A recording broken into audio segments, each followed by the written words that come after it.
नमस्कार। आप सभी का बहुत बहुत स्वागत, अभिनंदन। आज हम भारतीय राजनीतिक विचारक में मनु के बारे में जानेंगे। थोड़ा सा मनु से रिलेटेड कुछ प्रश्नों के बारे में जानेंगे। देखिए, पहला हमारा प्रश्न है वो है मनुस्मृति में कितने अध्याय हैं। देखिए, इसमें पहला ऑप्शन है 10, दूसरा है 12, तीसरा है 14, चौथा है 13। इसमें सही ऑप्शन जो हमारा है वो है दूसरा, यानी कि 12, दूसरा। देखिए, मनुस्मृति की विषय वस्तु में कुल 12 अध्याय को सम्मिलित किया गया है। अब हमारा अगला प्रश्न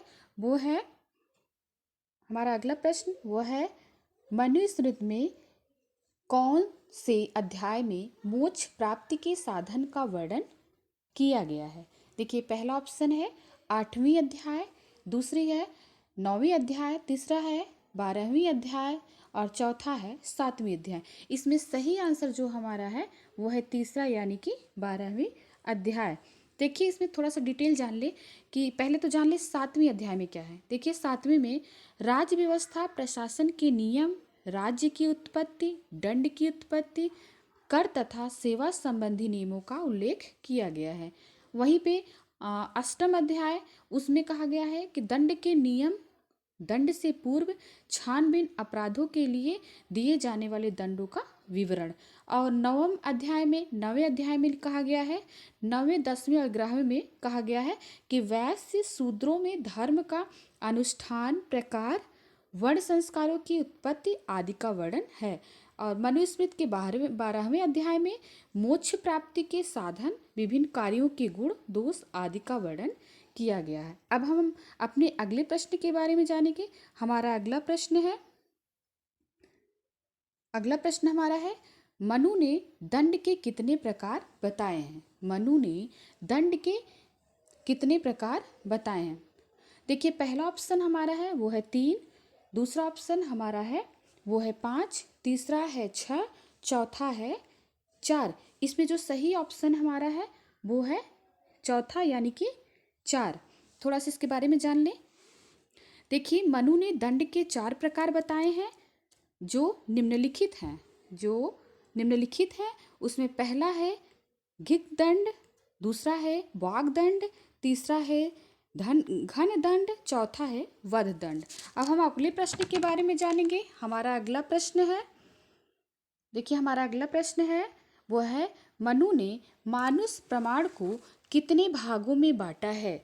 पहला ऑप्शन है 2 भागों में, पहला ऑप्शन हमारा है 2 भागों में, दूसरा है 3 भागों में, तीसरा है 4 भागों में और चौथा है 5 भागों में। इसमें सही ऑप्शन जो हमारा है वह है दूसरा, यानी कि 3 भागों में। थोड़े से इसके बारे में जान लेंगे। मानुष प्रमाण, देखो, मनु ने मानुष प्रमाण को 3 भागों में बांटा है। ये मनुष्य रूप से लिखित, युक्ति तथा साक्षी होते हैं।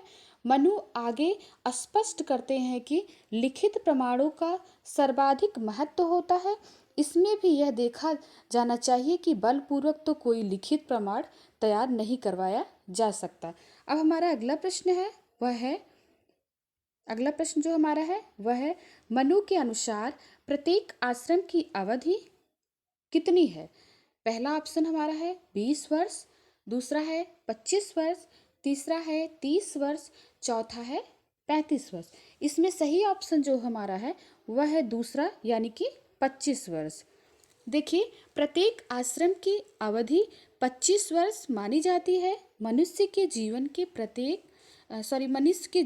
प्रथम 25 वर्ष ब्रह्मचर्य आश्रम, द्वितीय 25 वर्ष यानी कि 50 वर्ष गृहस्थ आश्रम, तीसरे वर्ष अर्थात 75 वर्ष तथा वानप्रस्थ आश्रम तथा अंतिम 25 वर्ष संन्यास आश्रम के कहलाते हैं। अब हमारा अगला प्रश्न जो है वो है वर्तमान में मनुस्मृति में कितने अध्याय और श्लोक हैं। इसमें पहला ऑप्शन है 24 अध्याय, 1,00,000 श्लोक, दूसरा है 18 अध्याय 12,000 श्लोक, तीसरा है 12 अध्याय 2,684 श्लोक और चौथा है 16 अध्याय 18,000 श्लोक। देखिए, इसमें सही ऑप्शन जो है वो है 12 अध्याय 2684 श्लोक। देखिए थोड़ा सा इसके बारे में जान लें। मनुस्मृति में 12 अध्याय को सम्मिलित किया गया है, जिसमें 2684 श्लोक हैं। हमारा अगला प्रश्न जो है वह है, मनु ने अपनी संहिता के प्रथम अध्याय में वर्णन किया है। पहला ऑप्शन है जगत उत्पत्ति, दूसरा है धर्म उपदेश, तीसरा है ब्रह्मचर्य की अवस्था, चौथा है वानप्रस्थ की अवस्था। इसमें जो सही ऑप्शन हमारा है वह है पहला, यानी कि जगत उत्पत्ति।